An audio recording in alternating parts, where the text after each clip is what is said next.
ఇలా గారు ప్రార్థన చేస్తారు వాక్య పరిచర్య కోసం.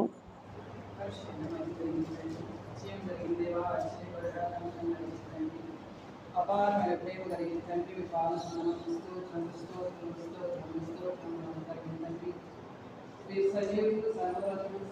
కలిగిన తండ్రి, చూస్తున్న ఘనమైన దేవా, మీ పాదములు నిత్యం మీ కనుదృష్టి మా మీద తెలుసుకుని వేడుకొంటున్నాం. మంది కలిగిన తండ్రి, అయా మీ సన్నిధానంలో తండ్రి మమ్మల్ని నడిపించిన గొప్ప కలిగినండి వందనములు. ఆయా ఇంకో భాషలను వాటిని బోధించుకోవచ్చుండగా ఆయా విడ జ్ఞానం దయచి ఈ రోజు మాట్లాడండి ప్రభు, మీరే మాట్లాడండి. ఆయన వాక్యం మీద పరిశుద్ధుడా మీ పాదములు వందనములు. వాక్యం ద్వారా మీరే మాట్లాడండి. ఆయన ప్రేమించుండగా జ్ఞానం పొందుతారు. వాక్యం ప్రకారంగా వాక్య గురువులు జీవించిన కృపను గ్రహించండి. ఇక్కడ చేరిన ప్రతి బిడ్డను దీవించి ఆశీర్వదించి మీ కృపలో వర్తించమని ప్రజల యేసుక్రీస్తు పరిశుద్ధ నామమున ప్రతిలాగా వేడుకొంటున్నాము పరమ తండ్రి. ఆమేన్. సంతోషం.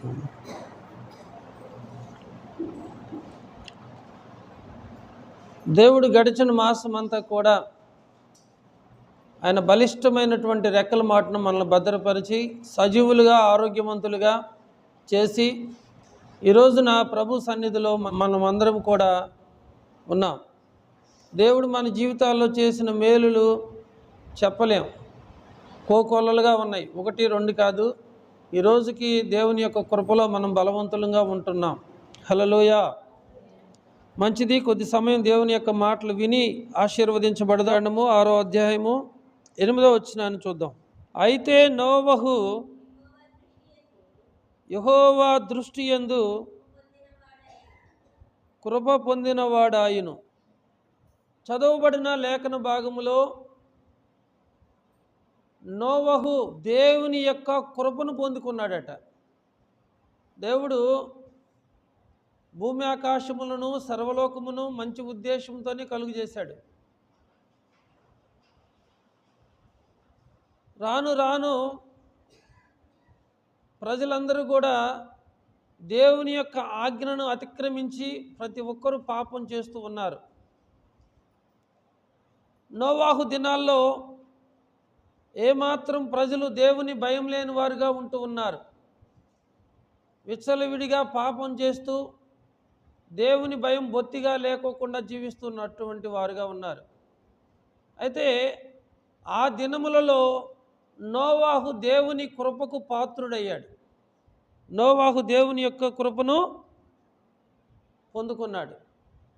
ప్రభువారు ఏం చెప్తాడంటే, మీరు ఇతరుల గురించి మాట్లాడటం, ఇతరుల్లో ఉన్నటువంటి లోపాలను చూడటం కాదు, మొదట మీ కంటిలో ఉన్నటువంటి దోలాన్ని చూసుకోండి అన్నాడు.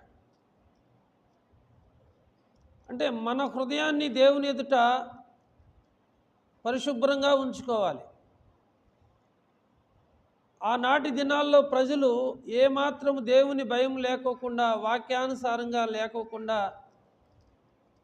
పాపం చేస్తూ ఉంటే నోవాహు దృష్టి ఎప్పుడూ దేవుని మీదే ఉంది. అందుకని వాక్యం తెలియజేస్తుంది, నోవాహు యెహోవా దృష్టి యందు కృప పొందిన వాడయ్యాను. అంటే దేవుని కన్ను దృష్టి లోకమంతటా సంచారం చేయిస్తున్నది. అది మంచివారిని చూస్తూ ఉంది, చెడ్డవారిని కూడా చూస్తూ ఉంది. దేవుని కన్ను దృష్టి యథార్థవంతులను బలపరిచిద్దండ. మనం ఎప్పుడు యథార్థంగా ఉంటే దేవుడు మనల్ని బలపరుస్తూనే ఉంటాడు. ఇప్పుడు నోవహు దేవుని దృష్టిలో కృప పొందాడు. ఆయన ఎందుకు కృప పొందాడు అనే విషయాలను మనం కొద్ది సమయం విందాం, ఆశీర్వదించబడదాం. నోవాహు అంటే నెమ్మది అని అర్థం. ఆ పేరుకు తగినట్లుగానే ఆయన నెమ్మదిగా సమాధానంగా ఉంటూ ఉండేవాడు. పాపానికి చోటిచ్చేవాడు కాదు, దేవుని ఆజ్ఞలకు లోబడేవాడు. తనకు భార్య, 3 కుమారులు, 3 కోరండ్రు, మొత్తము 8 మంది. నోవాహు నీతిమంతుడు గనక నోవాహును బట్టి నోవాహు కుటుంబం కూడా రక్షించబడింది. భూలోకము ఎక్కడంటే భూలోకము దేవుని సన్నిధిలో చెడిపోయిందంట. ఏమైంది? చెడిపోయింది. దేవుడు మంచిగా క్రియేట్ చేస్తే మనుషులు భూలోకమును చెడగొట్టారు. చెడిపోయిను భూమి మీద ఉన్నటువంటి ప్రజలందరూ కూడా వాళ్ళ మార్గాన్ని పూర్తిగా చెరిపివేసుకున్నారు. బలత్కారంతో నింపబడి ఉన్నది, భూలోకము చెడిపోయింది. మరి ఇలాంటి వాతావరణంలో ఉంటున్నటువంటి నోవాహు కూడా చెడిపోవాలి. కానీ నోవాహు చెడిపోలే. ఎందుకంటే తను ఎప్పుడూ కూడా దేవుని వైపు తన మనసును మళ్లించుకుంటూ వచ్చాడు. దేవుని సన్నిధిలో తనను తాను సరి చేసుకుంటూ వచ్చాడు. తను భయపడి తను కుటుంబం కూడా భయపడే విధంగా చేసుకున్నాడు నోవాహు. నోవాహును దేవుడు చూస్తూ ఉన్నాడు. దేవుడు ఏమన్నాడంటే ఇక భూలోకమును పూర్తిగా పాడు చేయాలనుకున్నాడు. భూమి మీద మనుషులను కలుగు చేసినందుకు చాలా సంతాపడి అసలు భూమి మీద పశువులు, పక్షాదులు, మనుషులు అందరినీ కూడా లేకోకుండా చేయాలి అని చూస్తూ ఉన్నప్పుడు నోవాహును దేవుడు చూశాడంట. ఆ భక్తిహీనులతో పాటు నోవాహును కూడా పాడు చేయడం దేవునికి ఇష్టం లేదు కనుక నోవాహును దేవుడు రక్షించాలని కోరుకున్నాడు.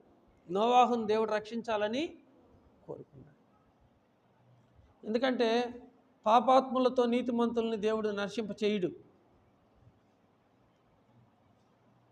అర్థం చేసుకోండి. దేవుని కృపను మనం పొందుకోవాలి. పరిశుద్ధ గ్రంథములో సొదొమ గొమొర్రా పాపనాలు ఉన్నాయి. అవి కూడా చాలా భయంకరమైనటువంటి పాపం చేస్తూ ఆ పాపం ఆకాశాన్ని కంటుతూ ఉందట. దేవుని భయం బొత్తిగా లేకోకుండా ఉంది. అక్కడ నీతిమంతుడైన లోతు ఉన్నాడు. మరి వారితో పాటు లోతును నశింప చేయలే. వారందరినీ నశింపజేసిన లోతుని దేవుడు ఏం చేశాడంటే రక్షించాడు.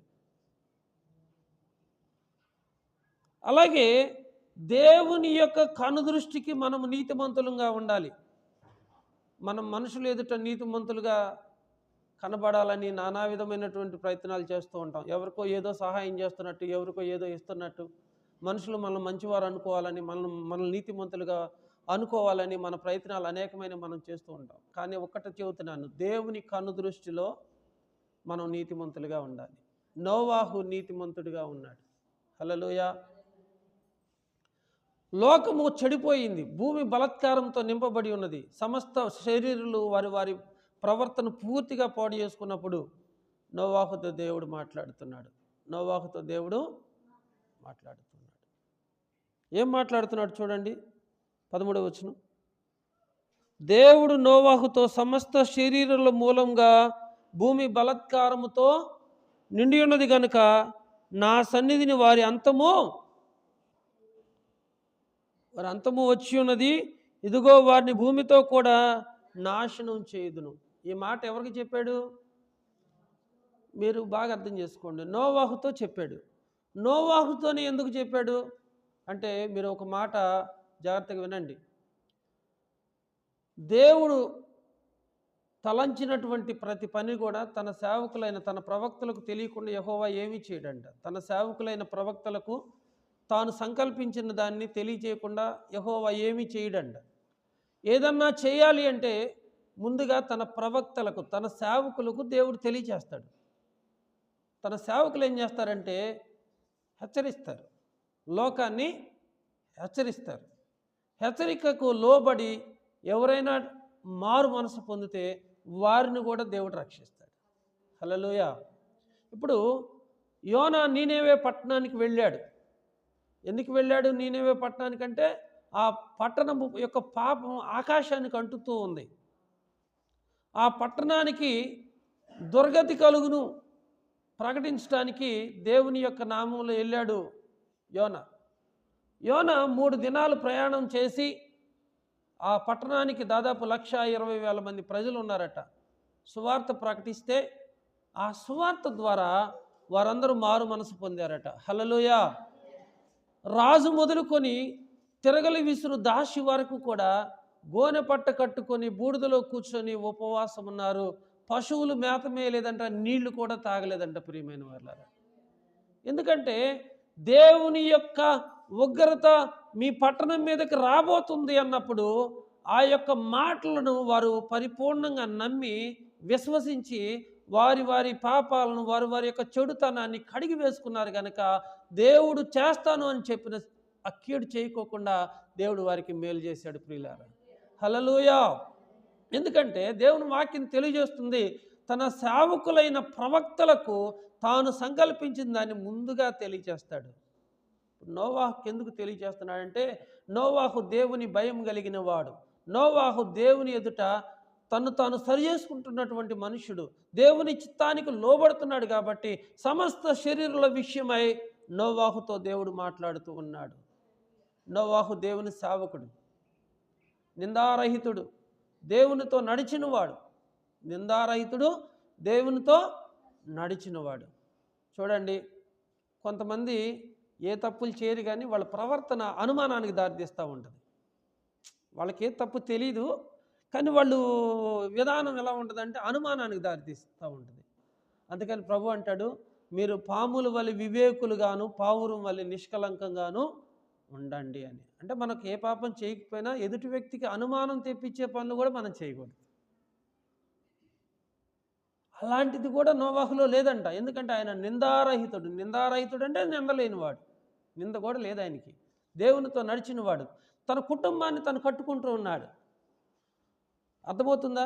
ఊర్లను బాగు చేయటానికో లేకపోతే దేశాలను బాగు చేయటానికో ఆయన కంకణం కట్టుకోవాలా, కనీసం తన కుటుంబాన్నైనా సరే రక్షించుకోవాలని ఆయన ఆలోచిస్తూ వచ్చాడు. బైబిల్లో ఒక చక్కని మాట ఉంటుంది, ఒకడు ఒక పట్టణమును పట్టుకొనుట కంటే తన హృదయాన్ని స్వాధీనపరుచుకునేవాడు ధన్యుడు. పట్టణాన్ని పట్టుకోవటం తేలికే, హృదయాన్ని స్వాధీనపరచుకోవటం చాలా కష్టం. తను తాను కాపాడుకుంటూ తను తాను స్వాధీనపరుచుకుంటూ తన కుటుంబం అంతా కూడా దేవుని యందు భయభక్తులు కలిగి ఉండటానికి నోవాహు చాలా కష్టపడ్డాడు. ఈ రోజుల్లో బయట మంచి సాక్ష్యం ఉంటుందేమో కానీ మనుషులకి ఇంట్లో సాక్ష్యం ఉండదు. ముందు మనల్ని మనం స్వాధీనపరుచుకోవాలి, తర్వాత మన కుటుంబం అంతా కూడా దేవునికి భయపడే విధంగా మనం చాలా కష్టపడాలి, చాలా కష్టపడాలి. మన ప్రవర్తన బట్టి మన కుటుంబం ఆధారపడి ఉంటుంది, మన ప్రవర్తన మీద మన కుటుంబం ఆధారపడి ఉంటుంది. నోవాహు తన కుటుంబాన్ని దేవునిలో కట్టుకుంటున్నాడు. తన 3 కుమారులు, కోడండ్రు, భార్య